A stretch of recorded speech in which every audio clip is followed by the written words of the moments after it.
What if there was a plant that had over 60,000 uses? A plant that had the ability to heal some of the deadliest diseases known to mankind. Could replace many chemical-ridden medicines prescribed for problems such as depression and insomnia. A plant that could aid in the reduction of the growing and devastating effects of deforestation around the planet, preventing the habitat destruction of many endangered animals. A plant that was illegal for reasons that simply do not make sense. That plant is cannabis, and the name alone invokes various thoughts in people's minds. Perhaps your parents have their views on it and that has rubbed off on you, or perhaps you have associated it with people sitting in their rooms and smoking it.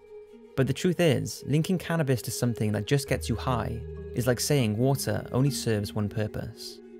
This video is about to get interesting, so sit back and relax.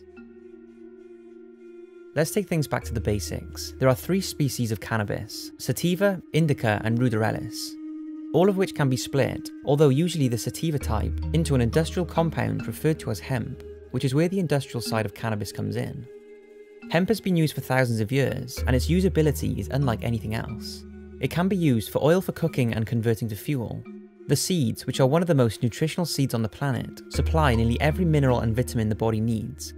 It can be used for clothing, and not only requires half the amount of water to turn into fibre than cotton, but also requires no chemicals or fertilizers.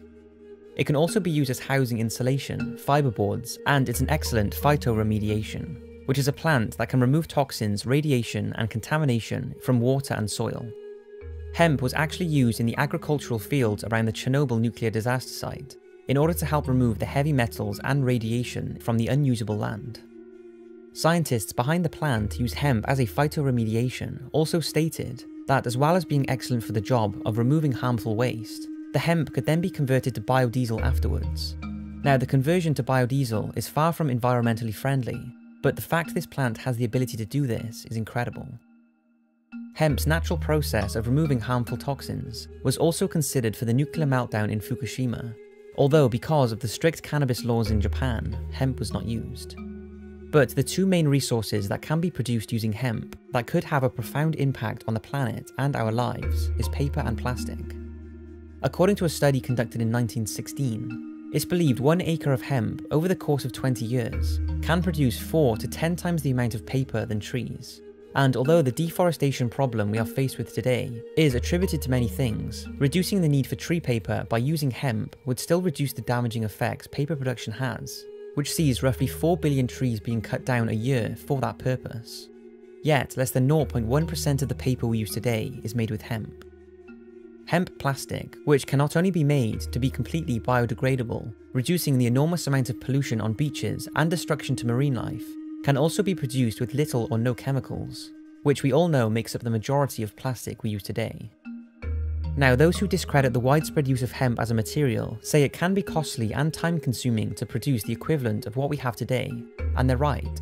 However, cheaper is not always best, as has been shown with the impact of chemically ridden and non-degradable products we consume. So yes, hemp would most likely cost more to use, but the overall impact would be more than justifiable. A game-changing medicine. Where do I begin with the medical side of cannabis? Well, let's start with what scientists and researchers believe is the reason it has profound benefits in the first place. So far, they have been able to identify 483 different chemical compounds within the plant, 80 of which are called cannabinoids. Although the studies are becoming a lot more popular, so far we do not know a whole lot about these 80 cannabinoids and their effects on humans, as most research has only been focused on a handful of them, such as delta-9 tetrahydrocannabinol, by far the most studied chemical, which binds to the receptors in your central nervous system and immune system when heated, causing you to get high, and is the only compound in cannabis to do so. It's the chemical that medical marijuana is most active in, as it acts as a side effect-free muscle relaxant, anti-inflammatory, antidepressant, and current studies are showing that it could be used as a treatment for anxiety, the side effects of chemotherapy, cancer growth reduction, Crohn's disease, chronic pain, insomnia, and multiple sclerosis, just to name a few. The next one is tetrahydrocannabinolic acid, which is the same chemical as the one just talked about, but in its unheated form, which means it's a non-psychoactive compound. This is administered by juicing cannabis as you would wheatgrass or any other plant, as it contains medical properties that are lost when heated. This chemical is in its early stages of research, but is thought to be an effective treatment as an anti-inflammatory and a variety of illnesses without any significant side effects, and also will not give patients the feeling of a high. Cannabidiol is similar and has been linked as an effective aid for anxiety, nausea, acne, schizophrenia, and many neurodegenerative diseases. However, truth be told, these studies have not gone on long enough for us to know the full benefits cannabis may have. And there's a reason for that, because it's been illegal in nearly every country since the early 1900s. And let's talk about that. Why is it illegal?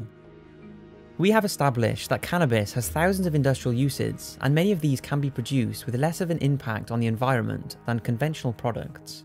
And that cannabis may have more medical benefits than any other natural, untouched product in the world. So why would something with all of these uses and benefits be illegal?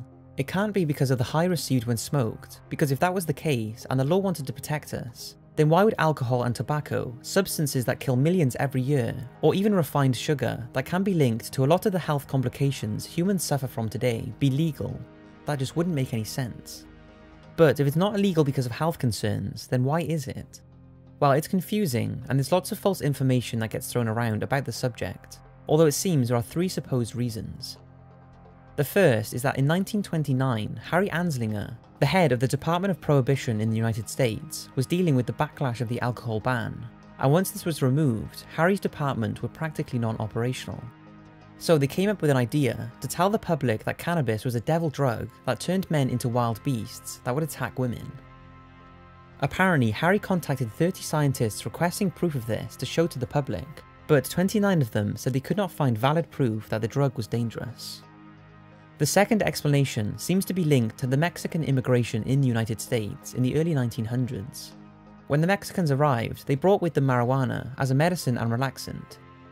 In order for the US to have an excuse to search and deport the immigrants, marijuana became the perfect drug to criminalize and label dangerous.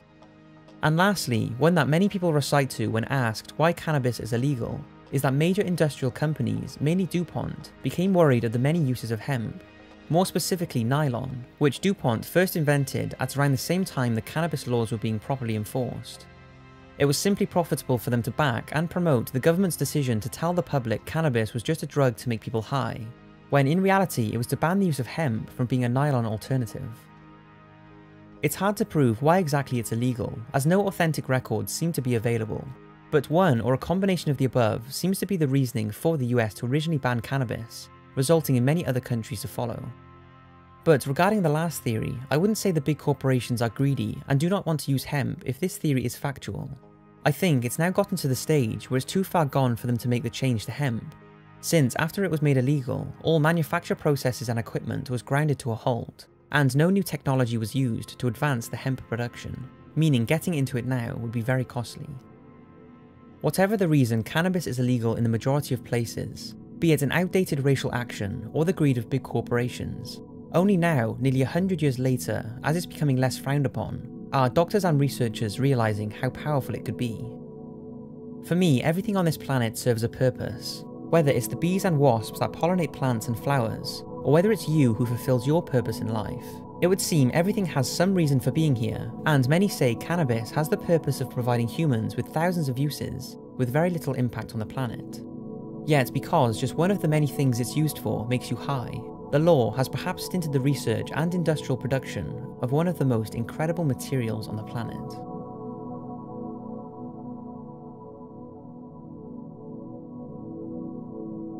To finish off, I want to state that I am not a cannabis activist by any means. In fact, I, probably like you, never even thought about cannabis apart from the fact that it can be smoked, until I started researching for this video, which I've wanted to talk about for a while, because it's made me, and hopefully you realise, that there is so much more to it than that. But that doesn't mean the benefits of cannabis can be used as a justifiable way to continue smoking weed. For some people, smoking it can cause social and life problems, and the effects of it has been shown to potentially cause harm to a developing young brain. The fact of the matter is, if you are unhappy, do not have a job, and are sitting in your room smoking weed all day, and know you need to be going after life, then although weed has been linked to the reduction of depression and anxiety, and many other problems, quitting your habits could be the best thing you do. Certainly, do not think to now go out and smoke weed for its health benefits, because medical and recreational cannabis can vary massively, and the potential for long-term side effects are still being researched. And besides, people who take cannabis for its medical benefits mostly do not want to get high and only require a small amount of the drug in the first place.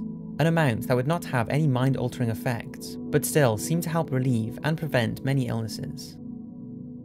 I hope you've enjoyed this video. Thanks for watching, and I'll see you in the next one.